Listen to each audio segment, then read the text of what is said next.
Mahigit 100,000 pisong halaga na gininalang shabu ang nasabat sa mag-live-in partner sa Payatas, Quezon City. Ang dalawang suspect na todo tanggi sa paratang, dati na rin daw nakulong dahil sa illegal na droga. May unang balita si James Agustin. Sa isang bahay sa Barangay Payatas na aresto ng Quezon City Police District, ang mag-live-in partner ng mga tulak umano ng illegal na droga.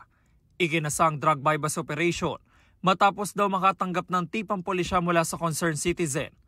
Nakuha mula sa mga sospek ang nasa 15 gramo na umano'y shabu na nagkakahalaga ng 102,000 pesos.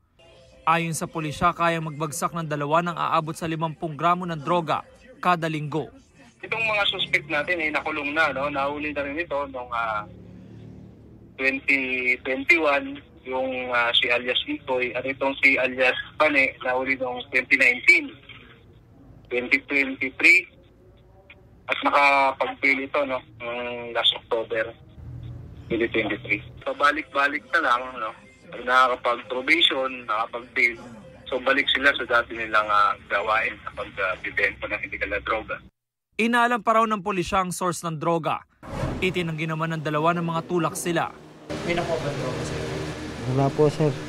Pero nagbebenta po kayo? Hindi po, sir. Wala naman po eh. May nakuha po ba sa inyo? Wala po.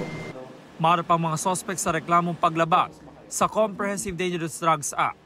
Ito ang unang balita. James Agustin para sa GMA Integrated News. Igan, mauna ka sa mga balita. Mag-subscribe sa GMA Integrated News sa YouTube. Sa mga kapuso abroad, subaybayan nyo kami sa GMA Pinoy TV at sa www.gmanews.tv.